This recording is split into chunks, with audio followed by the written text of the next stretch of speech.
A editora Árvore da Vida apresenta Alimento Diário. Série A Palavra da Vida, a Comunhão da Vida e Pedras Vivas para a Edificação. As Epístolas de João e de Pedro. Título do volume 5: O fim está próximo. Autor Pedro Dong. Semana 1. Pastor e Bispo da vossa alma. Domingo. Suportar aflições por causa do Senhor. Ler com oração. Seja a vossa vida sem avareza. Contentai-vos com as coisas que tendes, porque ele tem dito: de maneira alguma te deixarei, nunca jamais te abandonarei. Hebreus capítulo 13, versículo 5. Nós, cristãos, precisamos seguir os passos do Senhor Jesus. Apesar de nunca ter pecado, ele era ultrajado e maltratado, mas não revidava nem ameaçava ninguém. Antes, confiava tudo a Deus que julga retamente. 1 Pedro capítulo 2, versículos 21 a 23. Devemos seguir seus passos, pois em nós está a mesma vida que o fez suportar tamanho sofrimento sem retaliações. Isaías capítulo 53, versículos 7 a 10. A Bíblia nos ensina a não retribuir mal por mal, mas a sempre nos esforçar por fazer o bem. Romanos capítulo 12, versículo 17 e 1 Tessalonicenses capítulo 5, versículo 15. O irmão Dong Yulan nunca revidava os ultrajes e calúnias porque não usava as armas das trevas. Nós, da mesma forma, não precisamos retalhar, pois confiamos no Senhor, que tudo vê e julga retamente. No final de sua vida, já perto do tempo de ser martirizado, o apóstolo Paulo disse que todos os da Ásia o haviam abandonado. 2 Timóteo, capítulo 1, versículo 15. Ele havia cuidado destes durante muito tempo, às vezes até com lágrimas nos olhos. Atos, capítulo 19, versículo 10 e capítulo 20, versículo 31.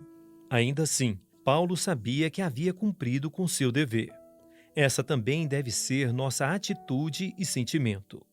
Independentemente de como os irmãos nos tratam, se bem ou mal, devemos fazer nossa parte, sendo fiéis e confiando totalmente no Senhor, que julga retamente.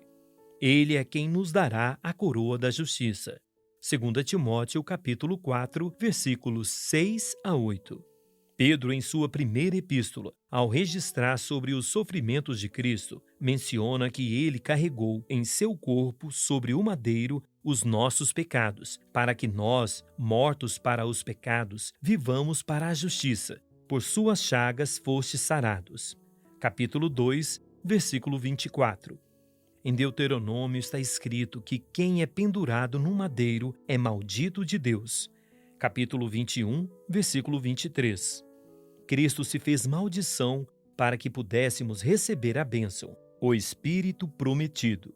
Gálatas capítulo 3, versículo 13. Graças a Deus, Jesus assumiu a forma de um servo, disposto a entregar sua vida por cada um de nós.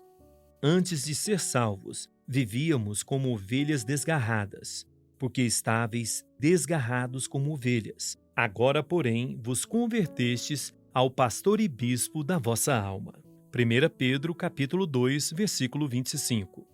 Deus criou o homem para que este recebesse sua vida e por ela fosse governado. Por isso ele colocou a árvore da vida no meio do jardim, para o homem comer de seu fruto e receber a vida de Deus. Sabemos, entretanto, que o homem comeu da árvore do conhecimento do bem e do mal, e isso fez com que o pecado entrasse nele e, com o pecado, a morte.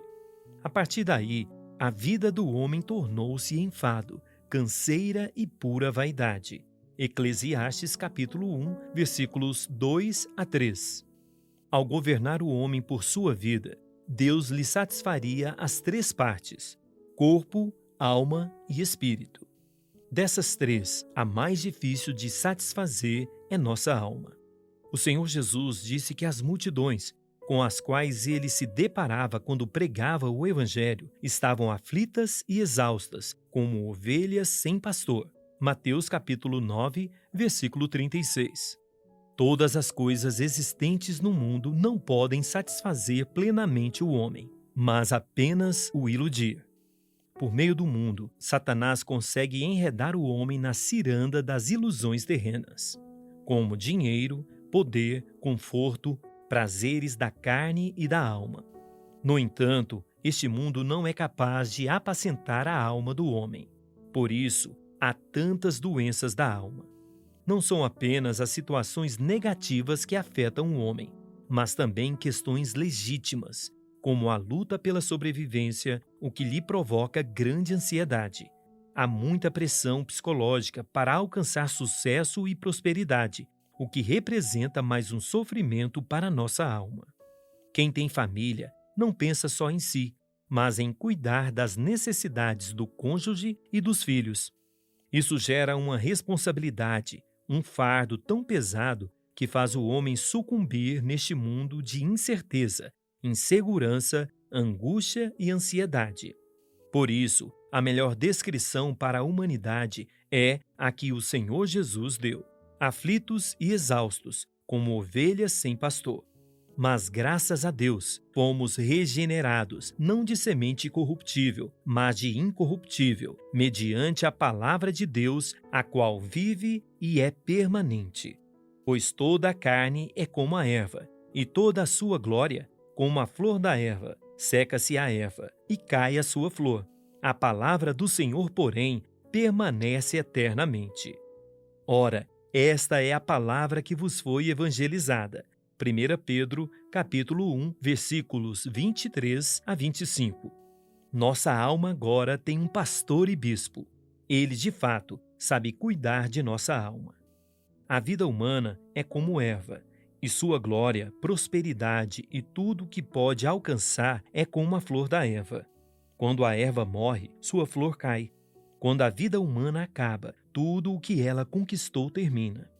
Nada levamos deste mundo. Tudo é muito efêmero, muito temporal. Vivamos pelo que realmente é permanente, a palavra de Deus. Somente ela pode satisfazer plenamente a alma humana. Mateus capítulo 4, versículo 4. Porque é eterna como nossa alma e nos sacia totalmente. A palavra profética, que é a palavra de todos os dias, pode satisfazer nossa alma. Se não investirmos nosso tempo ouvindo, anotando, transcrevendo a palavra e imergindo nela, continuaremos a viver num ciclo de ansiedade, angústia, incerteza, insegurança e depressão, que são os males causados por uma alma insatisfeita. Façamos a palavra circular entre nós. Ela, assim, encherá nossa alma de vida e satisfação. Saiamos com os irmãos para pregar o Evangelho, para fazer o bem e ver. Isso nos resgatará de qualquer depressão, angústia ou ansiedade, pois nossa alma será apacentada pelo Supremo Pastor.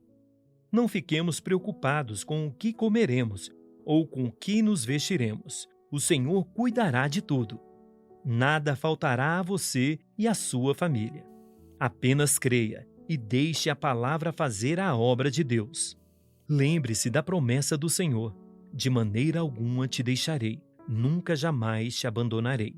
Hebreus capítulo 13, versículo 5, parte B.